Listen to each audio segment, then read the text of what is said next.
वक्रतुंड महाकाय सूर्यकोटि समप्रभा निर्विघ्नं कुरु मे देव सर्वकार्येषु सर्वदा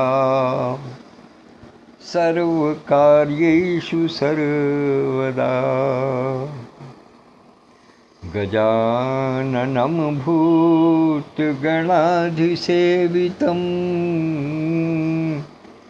कपित्थजम्बूफलचारुभक्षणम्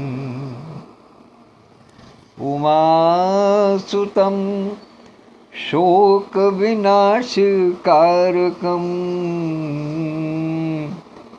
नमामि विघ्नेश्वरपादपङ्कजं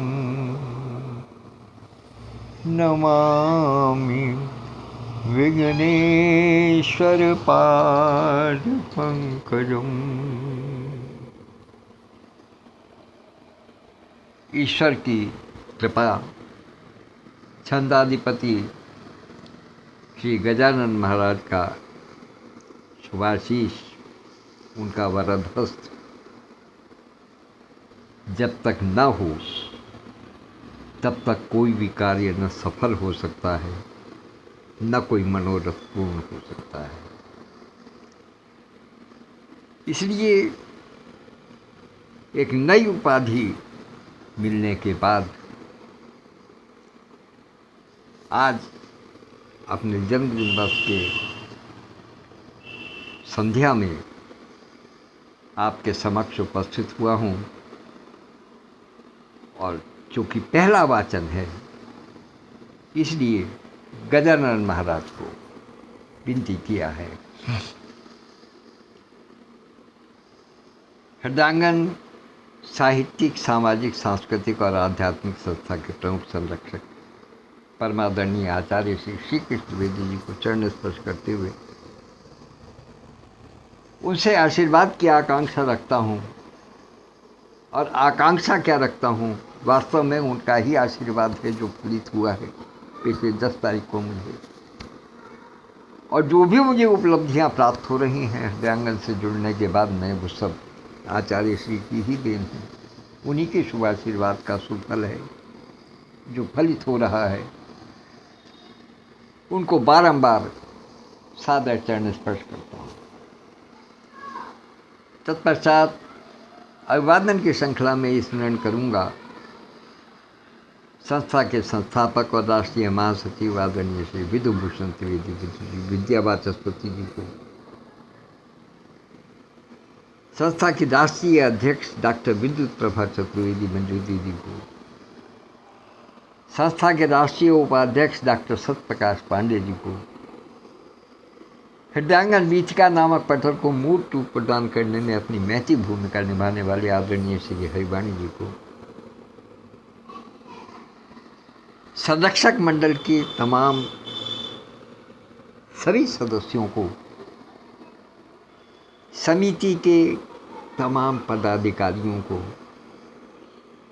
और हृदयांगन और डॉक्टर सत्या होपटॉक के मिले जुले परिवार के सभी छोटे बड़े, कनिष्ठ वरिष्ठ, हर आयु वर्ग के नर नारी सदस्यों को सादर अभिवादन प्रस्तुत करता हूँ।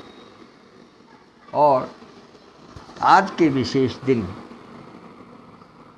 अपने जन्म दिवस पर आप सबने जो मुझ पर अपने शुभ आशीर्वाद की वर्षा की है, उससे मेरा तन मन भीगा हुआ है और मैं आभार में कुछ कहने की स्थिति में नहीं। वास्तविकता ये है कि अभी आज शाम जब मैंने देखा कि एक सूचना पड़ी हुई थी कि 7 बजे आदरणीय संस्थापक महोदय आ रहे हैं, जब तक उसको नहीं देखा था तब तक मेरे मन में ये था कि मैं 7 बजे स्वयं उपस्थित होऊंगा, लेकिन उसको देखने के बाद मैं फिर निश्चित रूप से उनसे निर्देश प्राप्त करना, उनकी सहमति प्राप्त करना आवश्यक था। और जिस समय से आदरणीय संस्थापक महोदय ने अपने वाचन में पहला वाक्य बोला, उस समय से अंतिम वाक्य तक, अंतिम शब्द तक मैंने अक्षरशः उनको सुना।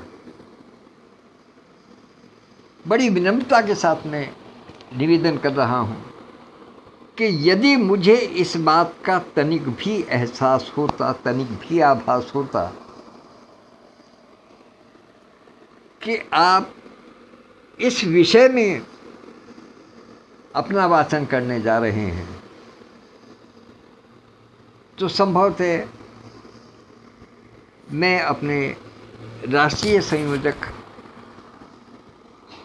के पद का हवाला देते हुए उनको रोकने का प्रयास करता। मुझे लगा कि जो भागवत कथा का आयोजन होने जा रहा है 2 नवंबर का, उसके विषय में आप कुछ विशेष सूत्र देना चाहते हैं, इसीलिए मैंने उनको आगे बढ़ाया कि आप कीजिएगा, उसके बाद मैं आता हूँ। ये आप सबका स्नेह है जो मुझ जैसे अभिंचन को आप इतना स्नेह प्रदान करते हैं, अपना प्यार लुटाते हैं, अपनी ममता देते हैं। विदुषी बहनों की ममता मुझे सरोबोर किए रहती है। छोटी बहनों का दुलार मुझे सदा ही बहुत प्रिय है, अतिशय प्रिय है। मेरी छोटी बहनें जब आकर के प्यार से बतियाती हैं तो ऐसा लगता है जैसे कि बिटिया बोल रही हो, बिटिया बात करती है। इस विषय में यद्यपि ये संदर्भ नहीं है, लेकिन स्मरण हो आया तो बता देता हूँ। टाटा स्मरणीय गोस्वामी तुलसीदास जी ने रामचरितमानस में एक बहुत सुंदर चौपाई का वर्णन किया है कि अनुज वधु भगनी सुत नारी सुन सठ कन्या सम एक चार। इसका अर्थ बहुत से लोग अलग अलग तरीके से लगाते हैं। कहते हैं कि इसमें 4 चीज़ें हैं, अनुज वधु है, भगनी है, पुत्र वधु है और कन्या है। इन चारों को एक जैसा समझना चाहिए। लेकिन मेरा इसमें मंतव्य, या कहिएगा कि मेरे जो वैज्ञानिक मस्तिष्क की जो शोध है वो कुछ और कहता है। इसमें तुलसीदास जी के विषय में एक सबसे बड़ी बात यह है कि किसी भी शब्द को इधर से उधर नहीं किया जा सकता।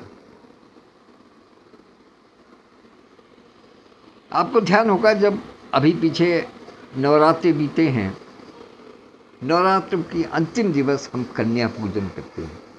सबके घरों में होता है कन्या पूजन।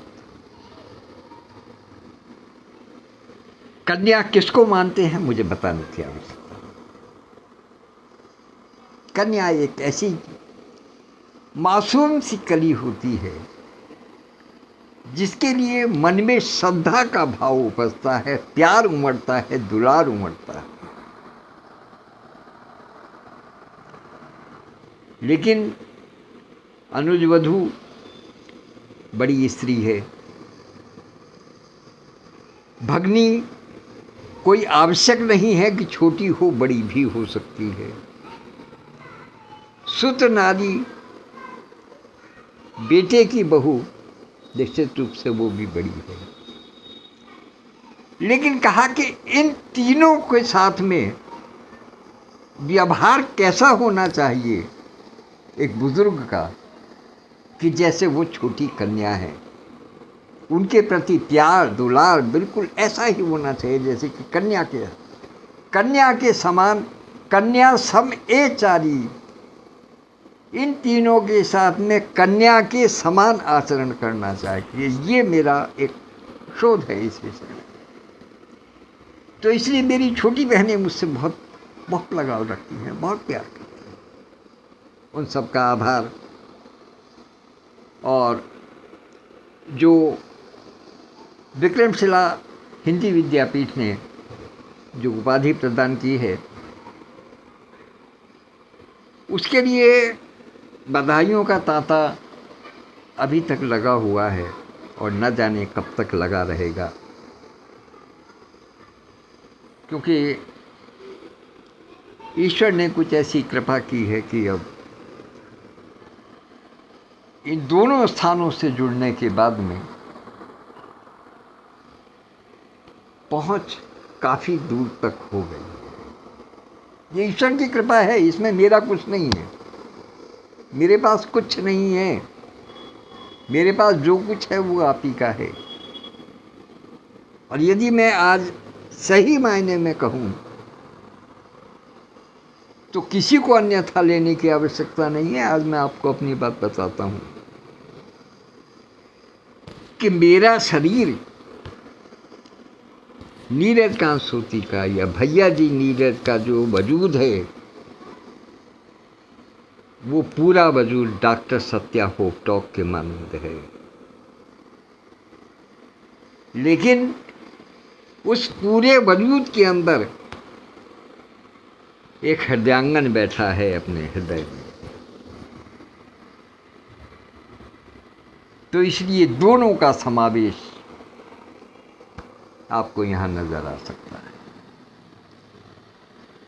मैं एक बार पुनः अपने सभी साथियों का, वो चाहे हृदयांगन के हैं या डॉक्टर सत्या होपटॉक के हैं या दोनों में से किसी भी संस्था में नहीं हैं, क्योंकि बाहर भी एक अच्छा बड़ा मित्र मंडली है, परिवार है, परिजन हैं।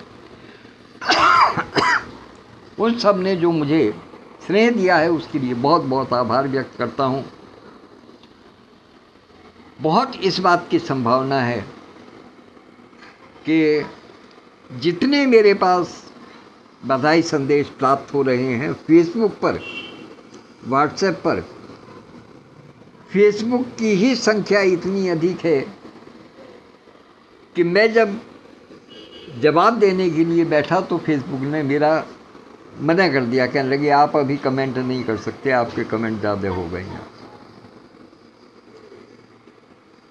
तो इसलिए मैं बड़ी विनम्रता के साथ में निवेदन करता हूँ कि यदि अपने किसी साथी का, किसी अजीज का, किसी मित्र का जवाब मेरी ओर से न जा सके किसी कारण से, किसी तकनीकी व्यवस्था के कारण, तो कृपया मेरे हृदय को पहचानें और आभार स्वीकार करें इसी के माध्यम से।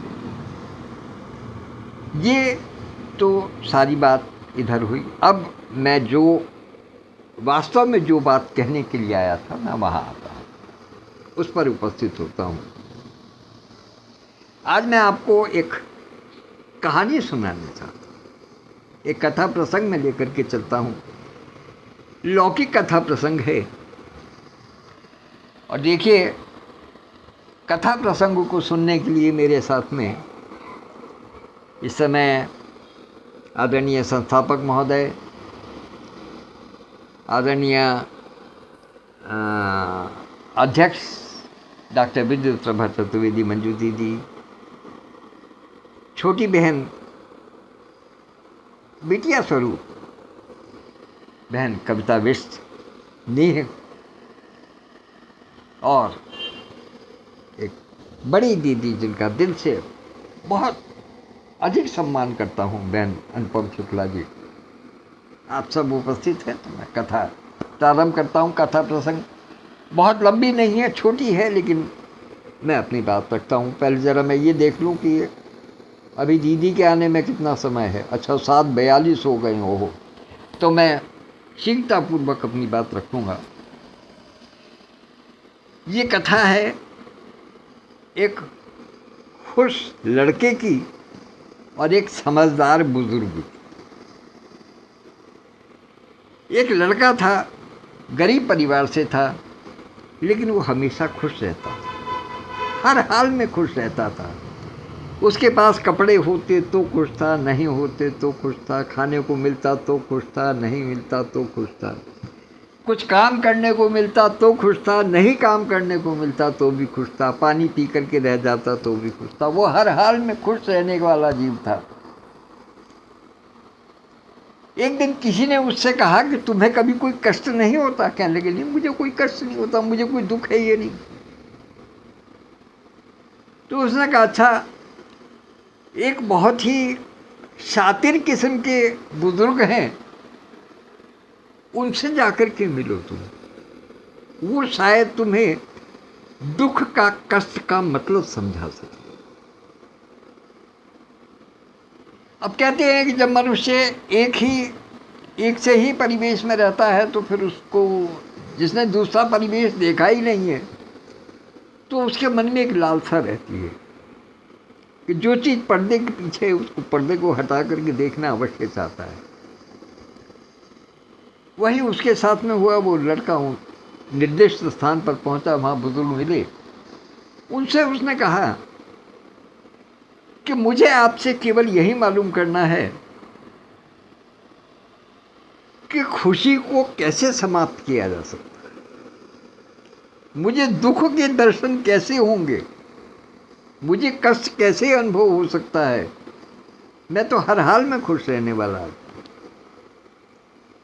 लोग बात कहते हैं कि खुशी तुम इतनी कहाँ से लाते हो, लेकिन मेरे पास केवल खुशी ही खुशी है और कुछ नहीं है। मैं हमेशा प्रसन्न रहता हूँ,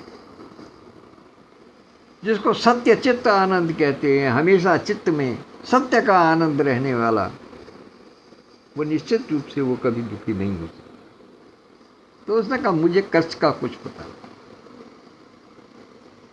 तो उस बुजुर्ग ने कहा, मन में सोचा कि इसको शिक्षा देना बहुत आवश्यक है। तो उन्होंने कहा कि अच्छा, ये तो बातें बाद में होती रहेंगी, तुम एक काम, मेरे लिए एक काम करो। कहने लगे बताओ। उस दिन उसको कोई काम मिला भी नहीं था, वो वैसे भी मस्ती मस्ती में था, उनके पास क्योंकि फुर्सत में था इसलिए वहाँ पहुँच गया। उसने कहा तुम मेरे लिए एक काम करो। कहने लगे बताओ। क्षमा कीजिए। उन्होंने कहा मेरे घर में एक ड्रम रखा हुआ है, उसमें पानी भरना है। तुम उसको, यदि जो पास में नदी बह रही है उसके जल से यदि उसको भर दो तो मैं तुम्हें 300 रुपया दूंगा। उसने कहा मैं तुम्हें 300 रुपया दूंगा। उस समय 300 रुपये की बहुत कीमत होती थी। उसने कहा ठीक है। फिर कहा यूँ कि फिर मैं आपको बताऊंगा कि खुशी के विपरीत क्या हो सकता है। मैंने कहा ठीक है। वो चला गया, दौड़ के गया, ड्रम उठाया और जाकर के नदी पर नदी से भर करके और ला करके रख दिया। जैसे ही वो भर करके आया उस बुजुर्ग के पास में, उसने कहा भैया ये गड़बड़ हो गई। कहने लगे क्या? कि मैं भूल गया कि एक ड्रम जो है वो रसोई में भी खाली रखा हुआ है। ये ड्रम तो गुसल खाने का था, एक रसोई में भी एक खाली ड्रम रखा है। तुम उसे भी अगर मेरे लिए भर लाओ तो बहुत अच्छा रहेगा, और मैं इसके भी तुम्हें अतिरिक्त 300 रुपये दूंगा। लड़का खुश हो गया, मन ही मन सोचा कि पहले 300 मिल रहे थे, अब 600 मिलेंगे। दौड़ के उसने ड्रम उठाया, गया नदी पर जल भर कर ले आया, ला करके उसने घर में रख दिया। फिर आया बुजुर्ग के पास में, तो बुजुर्ग ने कहा कि हे भगवान, मैं कितना भुलक्कड़ हूँ, एक ड्रम मेरे बाग में भी रखा हुआ है भैया, तुम इसे और भर लाओ, मैं तुम्हें इसके 300 रुपये और अतिरिक्त दे दूंगा। तुम बहुत मेहनत कर रहे हो, मैं तुम्हारी मेहनत को देख रहा हूँ, मैं तुम्हें इसके लिए 300 रुपये और अतिरिक्त दूंगा, तुम जाओ इसे और भर लाओ। अब लड़का थोड़ा सा थका हुआ तो था, लेकिन फिर भी चूंकि उसको ये था कि 600 रुपये तो पहले से मेरे ड्यू हो गए हैं, इनके ऊपर 300 और हो जाएंगे तो 900 रुपये हो जाएंगे। तो 900 रुपये तो बहुत बड़ी भारी रकम है। जहाँ उसको पूरे दिन में कभी 100 रुपये नहीं मिलते थे, वहाँ 900 रुपये मिलने की उम्मीद होगी। तो दौड़ करके गया, बाग में से ड्रम लिया और उसको भर करके उसको कहा कि कहाँ रखना है, कहने लगे इसको भी घर में रख दो। वो उसने घर में रख दिया और बड़े खुश होकर के पसीना पसीना पूछता हुआ गमछे से आकर के उन बुजुर्ग के पास पे खड़ा हुआ कि मैंने आपके 3 ड्रम भर दिए हैं, अब मुझे मेरी पगार दे दो। वो बुजुर्ग मकान के अंदर गए और वहाँ से थोड़ी देर में लौट कर के आए। उन्होंने कहा कि भाई एक गड़बड़ हो गई है। कहने लगे क्या? कहने लगे जहाँ मैं ये सोच रहा था कि मेरे पास पैसे रखे हुए हैं, वहाँ से किसी ने चुरा लिए, इसलिए मैं तुम्हें पैसे दे नहीं सकता। मुझे बड़ा अफसोस है कि मैं तुम्हें 900 रुपये देने की स्थिति में इस वक्त नहीं हूँ। अब वो तो बेचारा सीधा साधा आदमी क्या कर सकता था, लेकिन उसके मन को एकदम एक कष्ट हुआ कि अरे, कहा तो मैं खुश हो रहा था ये सोच करके कि मुझे 900 रुपये मिलेंगे, और वो तो मना कर दिया। और ये सोच करके वो अपना पास में एक पेड़ था थोड़ी दूरी पर, उसके नीचे बैठ कर के सोचने लगा कि आज का दिन भी कैसा बेकार गया, कि इतनी मेहनत भी की और मुझे पैसा भी नहीं मिला, और मिलना भी कितना था, 900 रुपया मिलना था, कितनी बड़ी रकम थी। वो यही सोच रहा था कि उसके थोड़ी देर बाद में उसने देखा कि सामने से वही बुजुर्ग आ रहे थे, और उन्होंने आने के बाद में अपनी जेब से 900 रुपये निकाले और उसके हाथ में पकड़ाए लड़के थे। और उसको जैसे ही पकड़ाए तो वो लड़का एकदम खुशी से उछल पड़ा। जहां वो दुख में था वो एकदम खुशी से उछल पड़ा। बुजुर्ग ने उसको यही समझाया कि पैसे मेरे पास उस समय भी थे जब मैंने तुम्हें मना किया था कि मेरे पास पैसे नहीं हैं। मैंने किसी से मांगे नहीं हैं, ये मेरे ही पैसे हैं जो मैं तुम्हें दे रहा हूँ, और तुम्हारे ही लिए ये मैंने पैसे रखे थे। तुम हमेशा खुश रहने वाले आदमी हो, लेकिन तुम्हें कष्ट कब हुआ जबकि तुम्हें कहीं से अपेक्षा थी और वो अपेक्षा पूरी होती हुई नहीं दिखाई। मेरा केवल ये कह देना भर कि भाई मेरे पास पैसे नहीं हैं, मैं नहीं दे पाऊंगा, हाथ जोड़ करके निरीह बन करके खड़ा हो गया कि मैं कुछ नहीं दे सकता, तो तुरंत तुम्हें कष्ट हो। तो कष्ट हमेशा वहीं होता है जबकि अपेक्षा कहीं करेंगे। यदि उम्मीद रखेंगे तो उम्मीद ही कष्ट की जननी है, अपेक्षा ही कष्ट की जननी है। यदि अपेक्षा नहीं होगी तो हर मनुष्य सुखी रह सकता है, हर मनुष्य खुश रह सकता है, हर हाल में खुश रह सकता है, हर परिस्थिति उसको खुश रखेगी। लेकिन जहाँ अपेक्षा की वहीं गड़बड़ हो जाती है, वहीं गड़बड़ हो जाती है। कभी ये बात मुझे किस लिए स्मरण हुआ उसका भी मैं आपको कारण बता देता हूँ, बड़ा विनम्रतापूर्वक के कारण बता। मेरा जन्म तिथि आप जानते हैं 12 अक्टूबर 1953 है,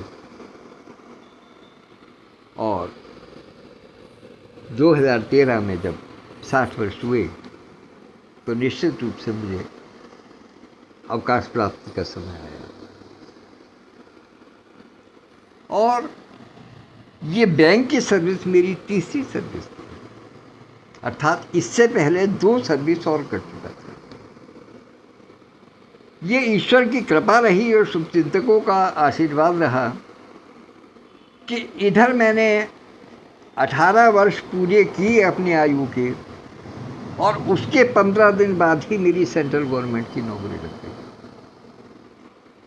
इसलिए जो पढ़ाई थी वो वहाँ की वहीं रुक गई।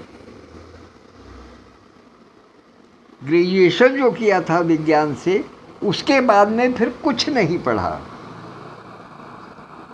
लेकिन मन में ये इच्छा जरूर कहीं दबी हुई थी कि पोस्ट ग्रेजुएशन कर। लेकिन पता नहीं क्यों, चाहे समर्पण भाव से कार्य करने की प्रवृत्ति रही हो या कोई भी कारण रहा हो, मैं पोस्ट ग्रेजुएशन नहीं कर पाया। क्योंकि पोस्ट ग्रेजुएशन करने का मकसद केवल और केवल यही था कि फिर मैं उसके बाद में पीएचडी कर सकूं। लेकिन